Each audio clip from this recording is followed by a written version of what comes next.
भित्तिरिया हाथ गुंजा नहीं मामला रफा दफा कले नाम नेब धरा पड़ा पर थाना बाबूंक दरमा बंद माइनिंग अधिकारी निलंबित तलमुंडरे भूल कले उपर मुंडरे निया जाउछि कार्यानुष्ठान बाली माफियांक सह भाव पिरती रंग छड़ई देला जिला प्रशासन बिरी माड़ देखि कोलथ चेप्पा भली जगतसिंहपुर तीर्तल थाना अधिकारी और खनि अधिकारी अवस्था देखि अन्य अधिकारी छाती रे पशिलाणी छनका खनि माफियांक सह थिला बाबूंकर मधुचंद्रिका एक कथा जना पड़िबा परे थाना अधिकारी प्रदीप सेठींक दरमा बंद करने सह कारण दर्शाओ नोटिस जारी होइछि आउ सेपटे खनि अधिकारी सतीश कुमार तराई को चाकरी निलंबित करिसेंति जिलापाल थाना बाबू भाविथिले आउ लुचा छपारे मामला रफा दफा करदेबे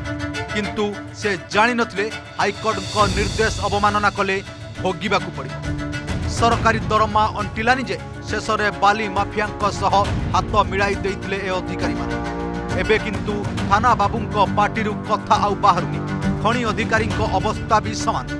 तीर्तला एसी 30 तारीख गत 30 डिसेम्बर रे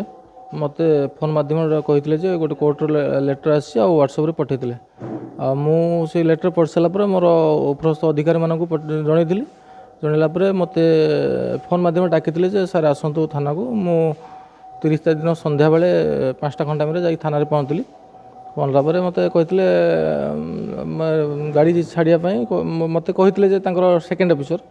आम गाड़ी रिलीज करदेबू आपड़ साइन करूँ कारण माइनिंग अफिसर आई लिखाई ना मु पढ़ी लेटर पर सेटारे आउरी उपरस्थ अधिकारी सब कलेक्टर ना लिखाई माइनिंग अफिसर जेहेतु मु माइनिंग अफिसर चार्ज ना मु साइन कली नहीं मु कहली मु सार को बुझिकी सब कलेक्टर को बुझिकी साइन करी तापर 1 तारीख दिन मुझे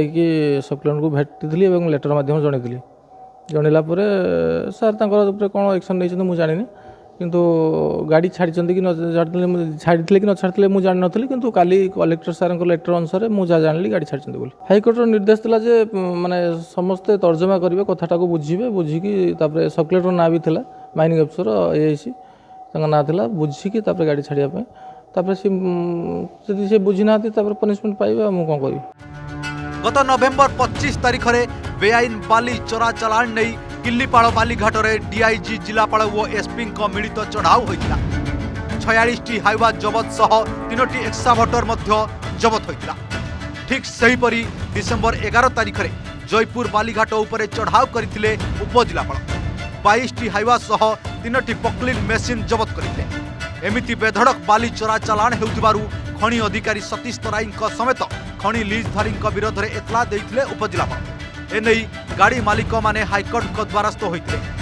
मामलार विचार करी हाईकोर्ट निर्देश देइथिले आवेदनकारी माने 15 दिन भितर आवश्यक कागज दाखल करी गाड़ी नहीं जिवे किंतु एहारी भितरे तीर्तल थाना अधिकारी मन इच्छा हाइवा छाड़ी देते एक जना पड़ा पर थाना अधिकारी और खनि अधिकारी विरोध में कार्यानुष्ठान ग्रहण करिसेंति जिलापाल जे सोनाल